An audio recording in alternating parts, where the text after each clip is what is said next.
her shoulder, and her legs were spread in a twisted display of seductiveness. There were cuts and abrasions across her body, and her mouth had been sliced to extend her smile from ear to ear. Investigators believe that she had been tied down and tortured for several days due to the rope marks on her wrists, ankles, and neck. Her naked body had been cleanly sliced in half just above her waist. There was no blood on the woman's body. There was none on the grass beneath. The scene was strikingly clean, so no blood. Investigators determined that she must have been killed elsewhere, cleaned of blood, and then dumped in the vacant lot overnight. Detective Lieutenant Jesse Haskins described the conditions of the body when he first arrived at the scene. The body was lying with the head towards the north, the feet towards the south. The left leg was 5 inches west of the sidewalk. The body was lying face up, and the severed parts were jogged over about 10 inches, the upper half of the body from the lower half. There was a tire track right up against the curb, and there was what appeared to be a possible bloody heel mark in this tire mark. And on the curbing, which is very low, there was one spot of blood, and there was an empty paper cement sack lying in the driveway and also had a spot of blood on it. It had been brought there from some other location. The body was clean and appeared to have been washed. While the LAPD had to frequently investigate homicides, the gruesome and horrible nature of this case made it go to the top of the list, top priority for the LAPD. It just wasn't every day that a woman was found in L.A., severed into, perfectly clean crime scene, just gruesome. Captain John Donahoe assigned 2 senior detectives to the case, Detective Sergeant Henry Hansen and Detective Finis Brown. By the time Hannes and Brown received their orders and arrived at the scene, news of the gruesome murders had already spread. The crime scene was teeming with reporters, photographers, and there's a ton of photos out there. Again, trigger warning, if you want to look at the gruesomeness, it is out there. You can just Google this. But just a crowd full of photographers, a crowd full of reporters, onlookers, rubberneckers. Hansen was furious that the civilians and careless officers were just trampling all over the crime scene. So there wasn't much scene control here. There's folks just kind of wandering around, poking and prodding, and taking pictures. They were destroying evidence. So at this point, he immediately ordered those folks to clear the area while the detectives investigated the crime scene further. The woman's body was transported back to the L.A. County morgue. The LAPD wanted to identify her as quickly as possible. They lifted her fingerprints. They needed to safely send them to the FBI headquarters in Washington, D.C. However, severe winter storms at this time had the potential to delay this identification for up to a week, if not more. That was far too much time to waste in this homicide investigation. Warden Woolard, assisting managing editor of the Herald Express, was willing to assist the LAPD in their investigation. The newspaper had recently purchased new technology that they called a sound photo machine. Woolard believed he could use the sound photo equipment to send the woman's fingerprints to the FBI. When Woolard spoke to the LAPD captain, Jack Donahoe, about this idea, it was promptly set into motion. When the fingerprints were first transmitted to the FBI, they could not be read. Russ Lapp, a Herald Express photographer, suggested that they reverse the lab process and use the prints as negatives before sending them to the FBI again. Lass also blew up the fingerprints to an 8x10, which made them large enough for the FBI specialists to clearly read them. With these readable prints, the FBI identified the victim as 22-year-old Elizabeth Short. As far as they knew, she had last resided in Santa Barbara and had worked as the clerk at Camp Cook. While the FBI was identifying Elizabeth Short's body, her body was being examined in the coroner's office. The autopsy revealed multiple lacerations to the face, to the head. There was no sperm present on the body because the killer had washed the body clean. There were numerous cuts in a crisscross pattern over the pubic area, and her pubic hair had been removed by hand. Most of the damage done seemed to have been post-mortem, including severing of the victim's body at her waist. The official cause of death was hemorrhage and shock due to concussion of the brain and lacerations to the face. The Herald Express had been breaking information on the case, and the LAPD had identified the victim. However, the symbiotic relationship between the paper and the LAPD began to shift. William Randolph Hearst, owner of the Herald Express, was incredibly wealthy and had stable reporters who discovered leads and valuable evidence in Elizabeth Short's case. He was willing to share this crucial information with the LAPD, you guessed it, for a price. Hearst proposed the Herald Express would continue investigating clues and would be granted exclusives, and the LAPD would have access to all the information the reporters uncovered.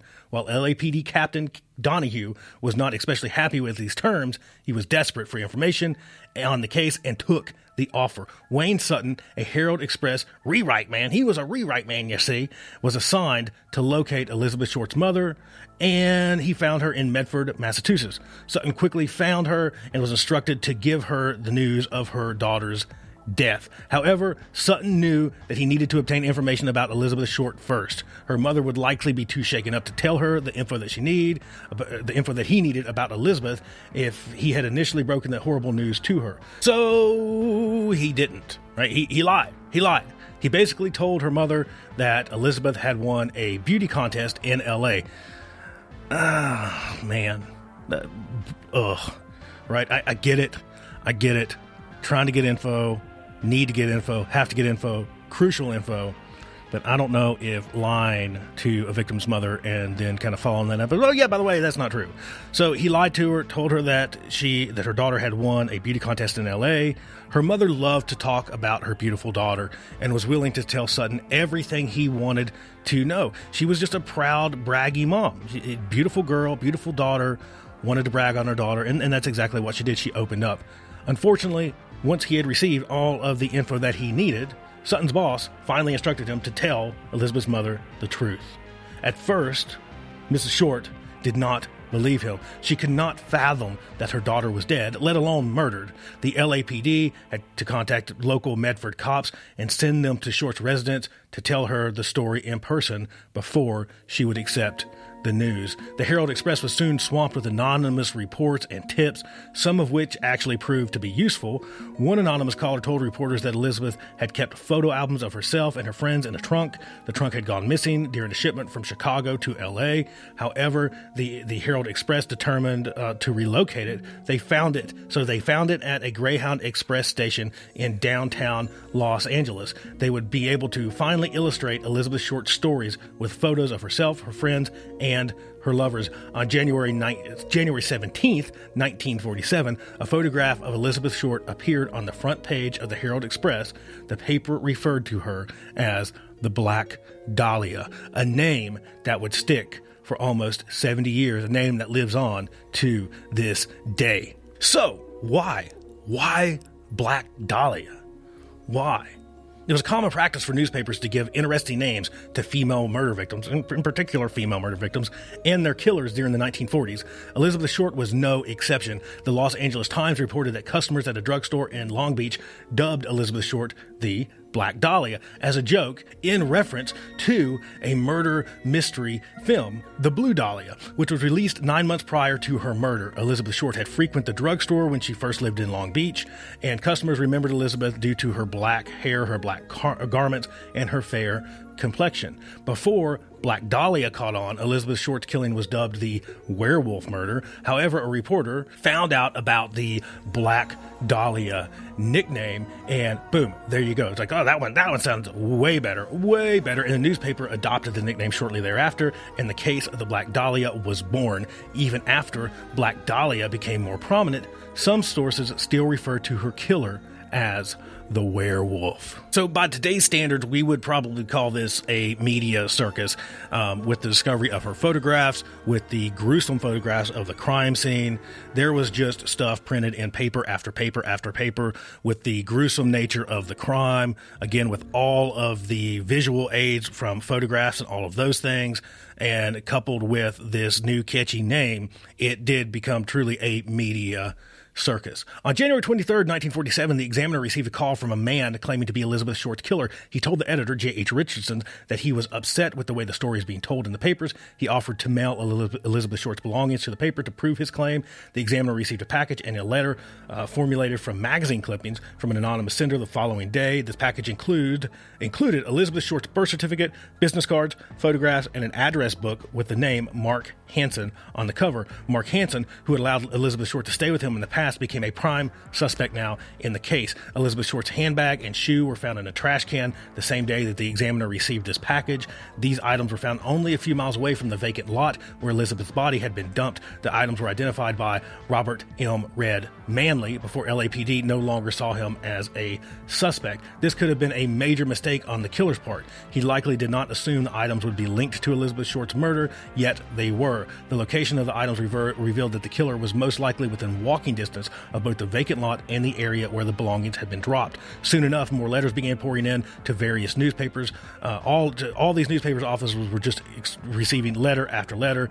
The letters had messages formulated with newspaper and magazines clippings, which were consistent with the appearance of the first letter that the police had received from or along with Elizabeth Short's belongings. One of these letters to the Herald Express read, "I will give up in Dahlia killing if I get 10 years. Don't try to find me. I will give up in Dahlia killing if I get 10 years. Don't try to find me." The LAPD received many anonymous tips, mainly in the forms of calls for Elizabeth Short's case. However, most of them seem to be hoaxes. When you put out that kind of call for mass information, probably, I don't know, who knows, but it seems like a shit ton of what you get is just folks trying to either wanting to find out because they're interested about the case, or they're bored and they want to be associated with the case in some way or another. So it seemed like a lot of these things were hoaxes, and there were tons of incoming letters that were also deemed to be probably hoaxes. Some of these letters were also received by the LA District Attorney, who then directed the letters to the LAPD. These letters seemed to be from the murderer, and it seemed as if they were trying to taunt the LAPD detectives. His messages were often convoluted and confusing, causing the detectives to spend much of their time trying to decipher them. Everything sent to the LAPD, including the letters, Elizabeth Short's social security card, I guess, and photographs, had been rinsed with gasoline, so the forensic examiners were unable to lift any fingerprints or any other evidence from them. And again, forensic technology in kind of the late 40s here is not quite what it is today. So I guess props and kudos to these folks for, really, really going ham on it and trying to make it work with the technology today. But just way harder, right? Just way harder to solve crimes back then. Many of the letters also seemed to give false information based on the way the investigators deciphered them and were not very helpful in solving the Black Dahlia case. So the investigation is tons of information pouring in, tons of info, a lot of which seems to be hoaxes and folks just kind of seeking attention or trying to get involved in the case.